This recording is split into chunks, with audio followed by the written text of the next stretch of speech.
Welcome back to Sailing El Jaleo. This week we continue our journey down Chesapeake Bay, starting off in Magothé River. From there we head down to the Solomons in Maryland with a stopover in Herring Bay along the way.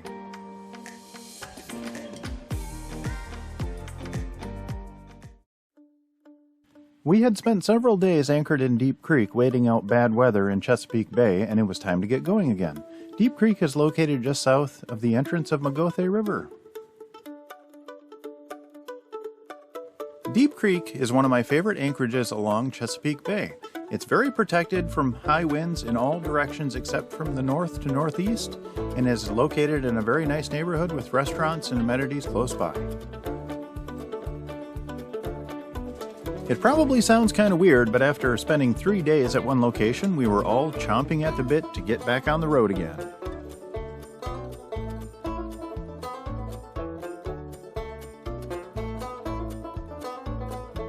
As we left Magothé River, we approached the Chesapeake Bay Bridge, and we passed by the Baltimore Light's ugly twin sister, the Sandy Point Shoal Lighthouse. The Chesapeake Bay Bridge is a major dual-span bridge in the U.S. state of Maryland. The original span opened in 1952 and with a length of 4.3 miles was the world's longest continuous overwater steel structure. The parallel span was added in 1973. The bridge is officially named the Governor William Preston Lane Jr. Memorial Bridge after William Preston Lane Jr., who was the 52nd Governor of Maryland and initiated its construction in the late 1940s. As I go under heavily traveled bridges or observe jets in the sky, I often wonder about the fictitious lives of the people traveling all around me. I imagine the cacophony of emotions that people can go through, and I just imagine somewhere up there someone's happy, someone's sad, someone's feeling loss, someone's feeling extreme joy. I just like thinking about the emotions that I've gone through in my life, and I like thinking that at that point in time the people around me are probably going through that entire range of emotion all at the same time. I don't know, it sounds odd, but I don't know, it gives me a weird connection to these strangers all around me. The human experience. Just beyond the Bay Bridge, outside of Annapolis, Maryland, I came upon something I was not expecting, and that was a submarine. There were several gentlemen in a nice Coast Guard gunboat that came by to make sure that I stayed a sufficient distance away, which I happily complied with. But, and they were very complimentary. They liked the dogs, so that was fun. We had a little chat. They were very friendly. But I was a little close to the submarine, so I moved back a little bit, and they went on their way, and everything was fine. I did get out the camera, and I got some shots of the submarine.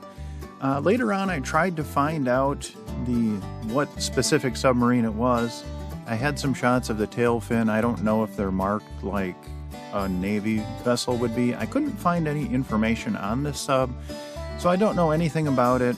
And on my AIS, it just said submarine. It didn't give a name or anything like that. So I have no idea what sub it was. I don't know what type of sub it was. I'm not that familiar with naval vessels. So maybe one of you guys know. Have you seen this sub before? Do you know what it is? Our sub's common.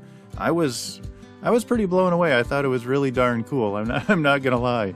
It kind of made my day. So yeah, on a dreary day, it was a nice interaction with some cool people. And I did think about asking the sub captain. He was on Channel 16 on the VHF. I thought about reaching out to him and asking him if I could fly my drone over and get some shots, but it would have been cool, but I know they would have said no. So, I mean, they were keeping us way back, and for a reason, so I didn't. I pondered it for about a half a second, and then I'm like, nah, let's not even waste their time. So, on we went. After traveling a little further down Chesapeake Bay, we anchored for the evening in Herring Bay. Herring Bay is a 3,145-acre area of water located along the western shore of Chesapeake Bay in Maryland. It is nicknamed the ecological jewel of the Chesapeake, and Herring Bay is prized for its pristine water and abundance of life. Herring Bay beaches are specifically designated as terrapin and horseshoe crab nesting and spawning areas. Herring Bay is also a general aquatic nursery and feeding area, providing habitat for a rich mixture of blue crabs, Atlantic croaker, spot, bluefish, gray sea trout, Atlantic menhaden, bay anchovies, striped bass, summer flounder, and white perch. Herring Bay also contains natural oyster bars as well as bottom habitat for soft clams. Wildlife includes great blue heron, American black duck, canvasback duck, and scaup, as well as a nesting area for osprey and bald eagle.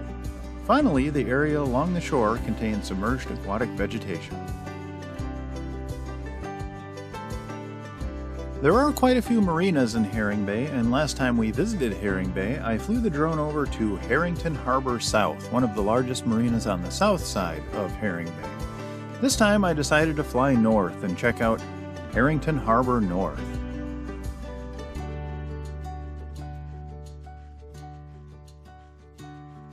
There seems to be a pretty good mix of powerboats and sailing vessels, and with all of the marinas in the area, there is a pretty high traffic of vessels going in and out of the bay. This definitely seems to be a hotbed of boating activity.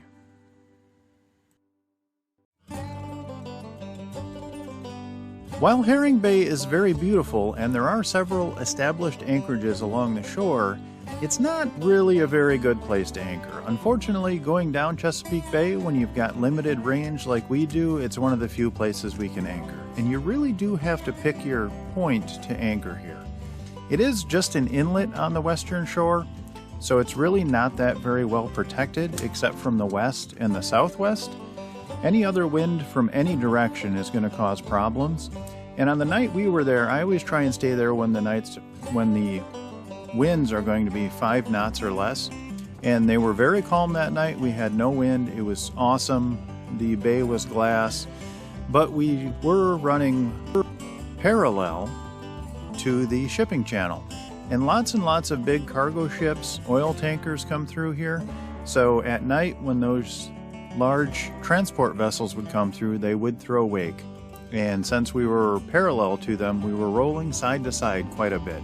We only had 3 ships go by during the night, but even though the channel is quite a bit away, or quite a ways away from Herring Bay, those waves do carry through, and every time a big ship goes by, it's pretty uncomfortable, especially if you're parallel to the waves for probably 5-ish minutes, and we had 3 go through. So it just unsettled the dogs, and stuff goes rolling around, and it's just generally uncomfortable. So if you are going to anchor in Herring Bay, you really have to pick the right time to anchor there. We stayed in Herring Bay on the 30th of October 2022, and we were treated to a fireworks show. If I'd known they were going to do fireworks, I would have flown the drone over there to get better shots, but this was the view from the boat, and it was a pleasant way to end the day.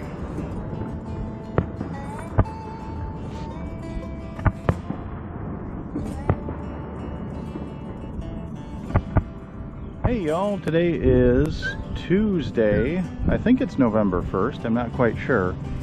But today we are in the Solomons in Maryland, and we are hanging out in Back Creek. And this is about as secluded of a place as you can find here. And it's not very secluded, but no one comes back up here. It's away from most of the marinas. It's a little residential area. And this little bay here, there's enough room to swing around a little bit. So I always like coming back here where I'm kind of by myself, so to speak.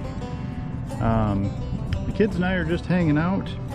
Today was supposed to be cold and rainy, but it's like 68 and sunny. It's absolutely beautiful. After the hell ride we had into the Pax River yesterday, we decided just to take it easy today. So we're just chilling, enjoying the nice weather. I'm reading a book, I'm drinking a beer, and we broke out the Traeger and we are cooking up a pork sausage. So that is almost done, and the kids and I are gonna tear into that here in a little bit and just relax and enjoy. I'm reading a book and life is good. Hope y'all are well. I hope it's sunny and beautiful wherever you guys are. Alrighty, talk to you later. and about that aforementioned hell ride into the Pax River. You know, seldom does a day go by on the boat where I don't learn something, either something electrical, something diesel engine related, something about the water motion. Just every day there's something new that I'm learning, which is awesome. I love it. And what I learned on the way into the Pax River is that there's a natural gas terminal, and I was swinging out around the natural gas terminal, and there was a little area of shoaling, and you could tell some sand had been deposited there. And at the entrance of the Pax River, there are a lot of fish cribs and obstructions in the way. So typically you would swing around all of those obstructions and head into the Pax River straight on. And the wind had kicked up to that point, or by that point, to probably 15 knots. So we were getting some pretty decent waves coming, and we weren't making a lot of progress up the river so we could go into the river perpendicular. So I had the brilliant idea of cutting across that shoaling area and going behind all of the fish cribs into the river. And that, on paper, looked great, but turned out to be not such a great idea. What I learned about the water motion in that area, and it should have occurred to me earlier, was there are two currents that are meeting perpendicularly at that point, one current coming out of the river and one current from Chesapeake Bay. And the reason those shoals are there, at least I'm assuming, this is just all... Okay, Wiegand. Okay. Hanwi had to put her 2 cents in there, but... Okay, so we're back from the Hanwi difficulties. She came downstairs and wanted to go right back upstairs.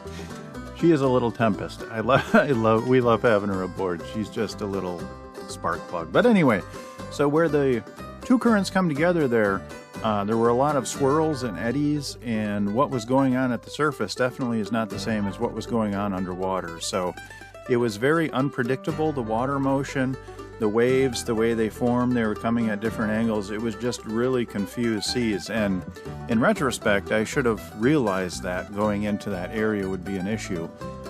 But hey, that's what I learned that day, is when there are two strong currents coming together, especially at right angles, don't cut through that region. And you know, there would have been the two currents intersecting at the mouth of, the center of the river, but at the edges, it's just a little bit worse. And I've seen this before, exiting the C&D canal, but that was on a much smaller scale than what this Pax River is. So I was really kind of caught off guard by just how violent the motion was. And we got stuck in that not a vortex, but in that turmoil for about 45 minutes. We made no progress, and we were getting slammed around, and it was a little bit hairy for a while, and the dogs were not happy, but everyone stayed on board, and we eventually made it into the Pax River. So that was our little learning experience coming into the Pax. Well, dag nabbit, I've got a lot more stuff to show you, but unfortunately this has already gone long. It's at 14 minutes, and I feel sorry for anyone that sat through all of that. I apologize again. I'm trying to make these shorter. I might have to go to 2 a week. I don't know. I know these are horrible, but anyway, I would like to give a massive shout out to our Patreon crew. Without your guys' support, I probably wouldn't even make these videos, and I really appreciate it. It really means the world to me. And our Patreon crew is Joan and Juddy Judnick, Val and Chris Alcorn, Denise and Eli Sackett, Joan and Jim Linbo, Sherry Erickson, and Deb Shaw. Thank you guys so much. I really appreciate it. If you are interested in becoming a member of our Patreon crew, there is a link down below to our Patreon page where you'll have access to bonus videos, a lot of photos, real-time updates on where we're at, and that kind of stuff. So and you would also help support the channel, which is awesome.